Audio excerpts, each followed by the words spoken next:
The photograph was older than anything that should have been inside a house, abandoned for nearly 15 years.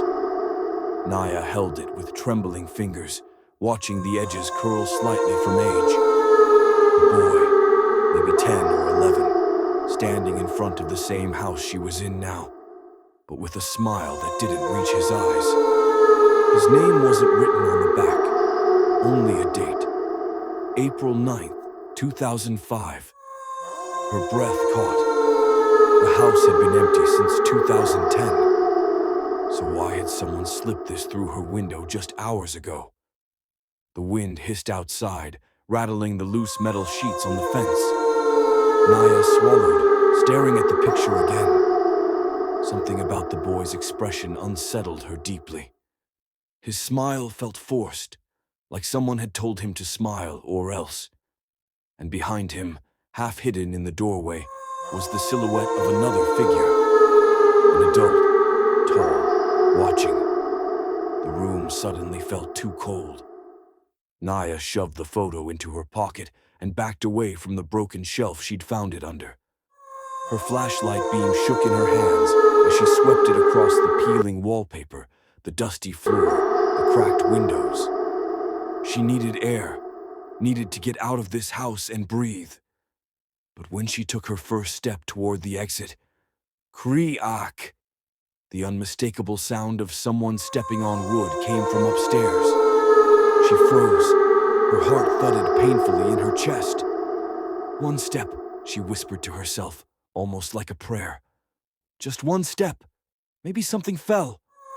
But the sound repeated. Creak, creak, slow, heavy, deliberate. Footsteps.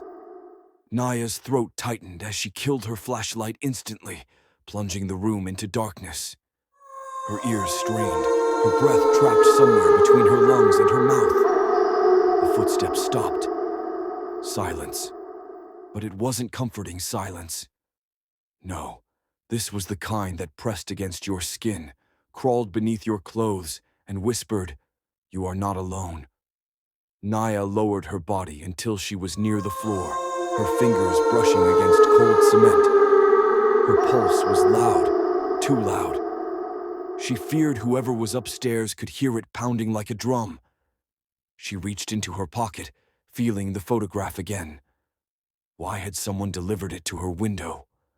Why lead her here? Why now? She exhaled slowly and forced herself to crawl toward the back exit of the house. If she could slip out quietly, a soft whistle cut through the silence. Naya froze mid-crawl. It came from upstairs. A slow, drawn-out tune, childlike, playful, and horrifying in the stillness, like someone was trying to mimic a lullaby, but had forgotten half the notes. Her hands shook violently. Her breath fogged the cold air as she clamped a palm over her mouth. Tears pricked at her eyes. Was it the person who slipped the photo into her room? Was it the boy in the picture? Her mind raced wildly, flipping through possibilities she didn't want to face. The whistling stopped abruptly. Then, in a voice so soft it barely carried through the floorboards, someone said, "Naya." Her entire body jerked. Her name. The voice knew her name. She pressed her back against the nearest wall, heart hammering hard enough to hurt. Whoever was upstairs had followed her, was watching her, knew her. "Naya, come here." This time the voice dragged out the last word like a snake stretching through grass. She knew that voice. Her skin crawled. No, she recognized the tone, not the person. She had heard that same rhythm, that same strange pause, during the knock at 2:14 a.m. Slowly, painfully, she rose to her feet. She didn't dare turn on her flashlight. Instead, she let the weak moonlight leaking through the windows guide her to the back door. Her fingers found the rusted handle. She twisted it. Click. The door didn't budge, locked from the outside. Her breath stuttered. Behind her, wood groaned, floorboards bending under weight. Closer, closer. She spun around, eyes she felt him. The air changed, thickened, like someone large had stepped into her space.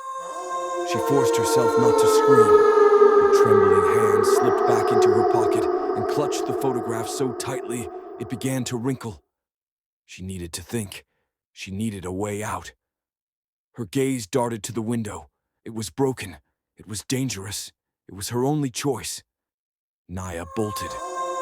Glass crunched under her shoes as she dove toward the window. A shadow lunged behind her at the same time she heard the thundering footstep, the sharp inhale, the rush of movement. She didn't look back. Her shoulder hit the lower part of the window frame. Pain flared through her bones, but she pushed through, shoving herself through the small opening. The glass scraped her arm, slicing skin, but adrenaline drowned everything else. She stumbled outside, gasping as the cold night air hit her lungs. Inside the house, the heavy footsteps stopped. Then tap, tap, tap on the window behind her. Very slow, very deliberate. Naya turned her head just enough to see a figure standing inside the house. A tall silhouette, unmoving, watching her through the broken glass. She couldn't see a face, only its outline, and the unmistakable position of its head tilted slightly, as if smiling. Nia backed away slowly, one step, then another. Her arms trembled from the cold and fear. Her breathing was ragged. The silhouette didn't move, but she could feel its eyes on her. She could feel the air tighten, like a warning. She took one more step back, and her foot hit something soft on the ground. She froze.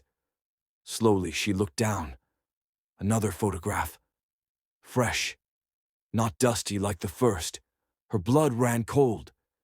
It was a picture of her, standing at the window of her bedroom, taken from outside, taken at night, and written on the back in fresh black ink. "I see you.